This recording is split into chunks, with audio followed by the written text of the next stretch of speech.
وہ علی روزانہ شب قدر کا انتظار کر رہے ہیں. کبھی بچوں سے کہہ رہے ہیں کہ عید میں کتنے دن رہ گئے، اور امام حسین نے جب فرمایا بابا 17 دن رہ گئے، معاف کیجیے گا 17ویں تاریخ تھی، فرمایا بابا 13 دن رہ گئے. فرمایا ہاں عید تو وہ منائے گا جو 21 رمضان کے بعد زندہ رہے گا.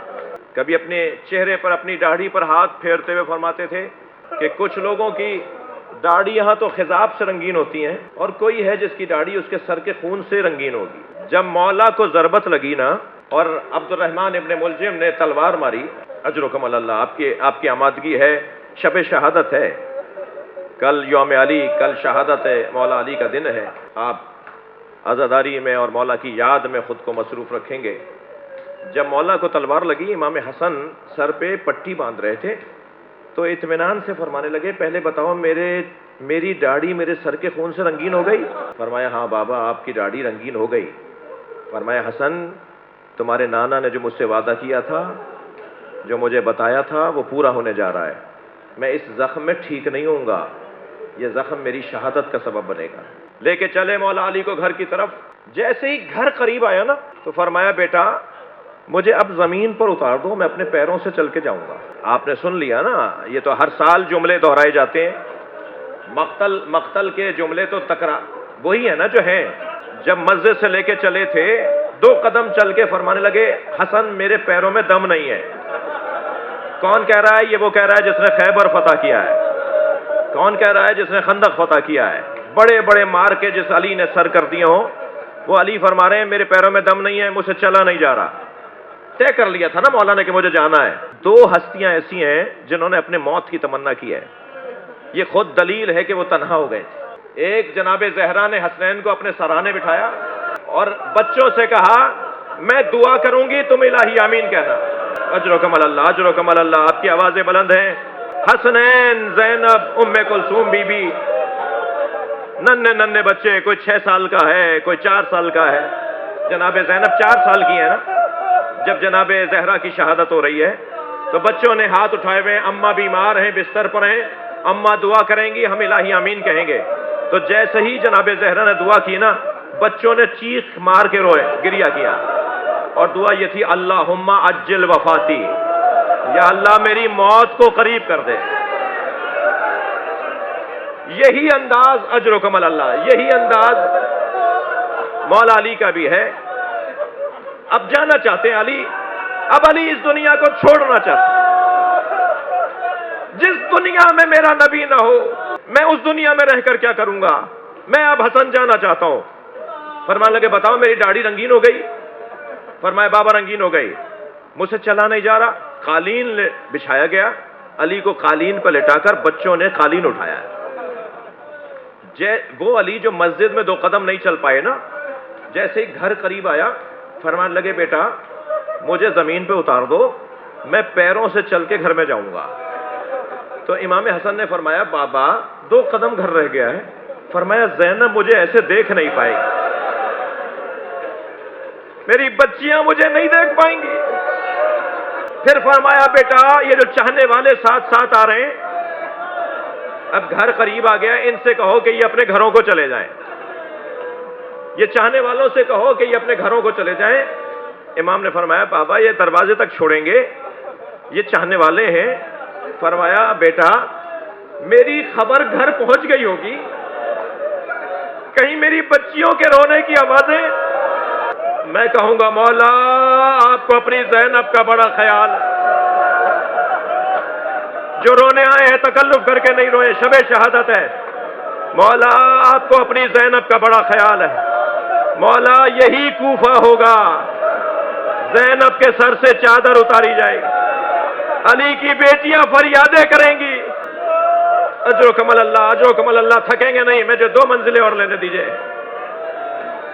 وہ علی جو رستے بھر بیٹوں سے کہتے رہے نا کہ بیٹا رو نہیں. امام حسن کو کہا بیٹا تمہاری آنکھوں میں آنسو ہیں، گریہ نہیں کرو.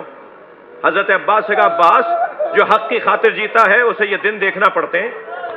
مولا حسین کو روتا ہوا دیکھا، فرمایا حسین تمہارا رونا تو تمہارے نانا کو بھی گوارا نہیں تھا.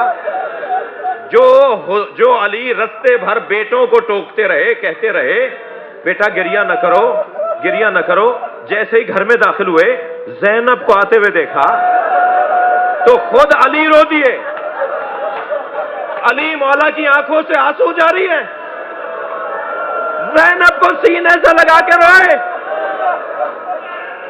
اجرکم اللہ, اجرکم اللہ. طبیب کو بلایا گیا, طبیب کو بلایا گیا. امام حسن نے فرمایا محمد حنفیہ بھائی جاؤ طبیب کو لے کر آؤ. طبیب آیا, طبیب نے مولا کے زخم کو دیکھا, ایک گوسفند ذبح کروایا, گوسفند ایک بھیڑ ذبح کروایا, پھر ایک رگ نکال کر مولا کا معائنہ کیا اور اس کے بعد اوزار طباوت کو جمع کرنے لگا.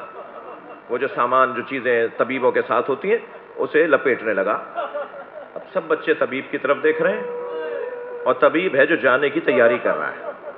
تو امام حسن کی آواز آئی, بھائی میرے بابا کے بارے میں بتاؤ, کیا کہتے ہو میرے بابا کے لیے؟ تو نحیف سی آواز میں کہنے لگا علی سے کہیں وصیتیں کریں, علی سے کہیں کہ وصیتیں کریں. مولا امام حسن نے فرمایا کوئی ایک ایسی بات بتا دو جس سے میرے بابا کی تکلیف کم ہو جائے.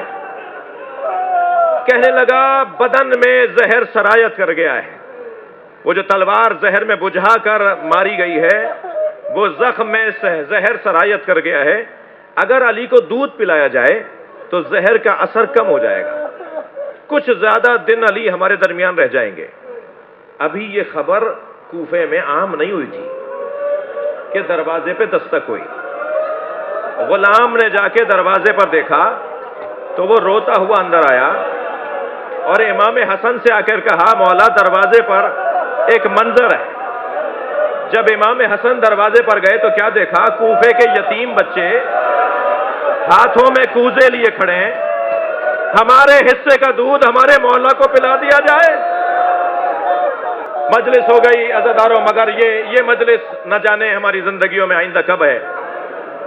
آئندہ سال اس تاریخ میں ہم میں سے کون ہے کون نہیں ہے, تو مجھے 2-4 منٹ کا اور ٹائم دے دیجئے. علی مولا نے وصیتیں فرمائیں, یتیموں کا خیال رکھنا, فقیروں کا خاص خیال رکھنا, خانہ کعبہ کو تنہا نہ کرنا, کعبے کے اندر کہیں لوگوں کا جانا کم نہ ہو جائے, حج بیت اللہ کی حفاظت کرنا. پھر قرآن کے لیے خاص وصیت فرمائی. وصیتیں انسان اپنی چیزوں کے لیے کرتا ہے نا, وصیتیں انسان اپنی چیزوں کے لیے کرتا ہے. مولا کا وصیت نامہ جا کے دیکھیے, یتیموں کا خیال رکھنا, فقیروں کا خیال رکھنا, قرآن کا خیال رکھنا, حج بیت اللہ کو کہیں تنہا, اللہ کے گھر کو کہیں تنہا نہ کر دینا. اور پھر اس کے بعد آخر میں آ کر کہا میں نے اے حسن اپنی ساری کمائی تمہارے حوالے کی. ایک ایک بچی کے بارے میں, ایک ایک بچے کے بارے میں فرمایا. کہتے ہیں کہ آخر میں حضرت عباس کا نام لینا چاہتے تھے کہ ایک رونے والی بی بی کی آواز آئی. فرمایا ام البنین تمہیں کوئی مجھ سے سوال ہے؟ کہا مولا میرا عباس کس کے حوالے ہے؟ کہا عباس حسین کے حصے کا ہے.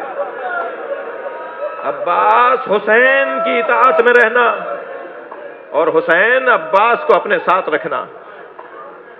میرے مولا نے وصیتیں مکمل کی. امام حسن امام حسین کا ہاتھ اپنے ہاتھ میں لیا اور فرمایا جب میں تمہیں فشار دوں نا تو سمجھنا تمہارے نانا مجھے لینے آ گئے, تمہاری ماں زہرا مجھے لینے آئی ہے, ملک الموت مجھے لینے آیا ہے. دونوں بچوں کے ہاتھوں کو فشار دیا, آواز آئی انا للہ و انا الیہ راجعون. اجرکم اللہ. بہت رو لیے, بہت گریہ ہو گیا, مگر علی کا پسندیدہ مضمون میں بیان مصائب میں بیان کر دوں, علی شاید اور ہم سے کچھ راضی ہو جائیں. مولا کو غسل و کفن دیا بچوں نے. وصیت میں فرمایا تھا میرا جنازہ آگے سے خود اٹھے گا, سنی شیعہ نے لکھا ہے, اور جنازہ عقب سے تم اٹھاؤ گے. جنازہ جہاں جا کے رک جائے وہاں جنازہ کو رکھو گے تو برابر میں قبر تیار ملے گی. جب جنازہ لے کے پہنچے امام حسن نے برابر سے پتھر سے زمین سے خاک ہٹائی تو ایک تختی, ایک سل, ایک سلیب اور ایک پتھر نظر آیا. اسے جب ہٹایا تو قبر تیار تھی, اور قبر کے اندر ایک تحریر لکھی ہوئی تھی یہ آخری نبی خاتم الانبیاء کے وسیع علی کی قبر ہے، جسے آدم نے اپنے ہاتھوں سے بنایا ہے۔ ہاں عظمت مولا کائنات، حضرت آدم مولا کائنات کی قبر بنا کر گئے۔ ایک طرف حضرت آدم کی قبر ہے، اللہ آپ کو نجف لے جائے، اللہ آپ کو مولا کے مزار پر لے جائے۔ اسی ذریح کے اندر جس میں مولا علی کی قبر ہے نا، اسی ذریح میں حضرت آدم بھی ہیں، حضرت نوح بھی ہیں۔ 1000 نبیوں کی قبریں ہیں نجف اشرف میں، 1000 نبی ہیں علی کے اطراف میں۔ اس جگہ پر مولا کو لے جا کے دفنایا، اور جب دفنا کے واپس آ رہے تھے نا، جس کی خاطر میں نے آپ کو اتنی زحمت دی ہے، جب دفنا کے واپس آ رہے ہیں نا بچے، کون؟ حسن حسین، تو ایک خرابے سے ایک فقیر کے کرہنے کی آواز ہے، جو کرہ کے کہہ رہا تھا کوئی ہے جو میری مدد کرے۔ یہ کیسے ممکن ہے علی کے بچے کسی محتاج کی پکار کو سنیں اور وہ بغیر اس کے مسئلے کو حل کیے آگے بڑھ جائیں؟ امام حسن امام حسین اس گرے ہوئے گھر میں، اس خرابے میں داخل ہوئے تو کیا دیکھا؟ ایک نابینا فقیر ہے اور بیمار اور ناتوان بھی ہے، جو بستر پہ ایک پھٹے ہوئے بوریے پہ سو رہا ہے اور کرہ کے کہہ رہا ہے کوئی ہے جو میری مدد کرے۔ امام قریب گئے، امام نے فرمایا تمہیں کیا چاہیے؟ میں تمہاری مدد کرنے آیا ہوں۔ کہنے لگا میرا ایک مونس تھا جو 3 دن سے مجھے ملنے نہیں آیا، میرا مونس مجھے لا دو، میرا مونس مجھے لا دو۔ مولا حسن نے فرمایا اس تمہارے مونس کا نام کیا ہے؟ میں اسے ڈھونڈ کر لاؤں۔ کہنے لگا میں تو نابینا ہوں، وہ جب مجھ سے بیٹھ کر بات کرتا تھا، مجھے کھانا کھلاتا تھا، مجھے دوا دیتا تھا، تو میں نے بارہا بہت مرتبہ پوچھا تمہارا نام کیا ہے، تو وہ ہمیشہ کہتا تھا نام سے تمہیں کیا کام ہے؟ فقیر جالس فقیرا، ایک فقیر ہے جو فقیر کے ساتھ بیٹھا ہے۔ میں نے جب بھی اس سے کچھ پوچھا کہ تم اپنا حسب نسب علاقہ خاندان کچھ بتاؤ، تو وہ ہمیشہ یہ کہتا تھا مسکین جالس مسکینا، ایک مسکین ہے جو مسکین کے ساتھ بیٹھا ہے۔ امام حسن نے فرمایا کوئی نشانی بتا دو، کوئی علامت بتا دو جو میں اسے ڈھونڈ کر لے آؤں۔ تو روتے ہوئے کہنے لگے تمہاری طرح بولتا تھا، جیسے تم بول رہے ہو وہ ایسے ہی بولتا تھا۔ فرمایا میرا بابا علی فقیروں کو یتیم کر گیا، مسکینوں کو تنہا کر گیا، اہل بیت کو یتیم کر گیا۔ الا لعنت اللہ علی قوم الظالمین۔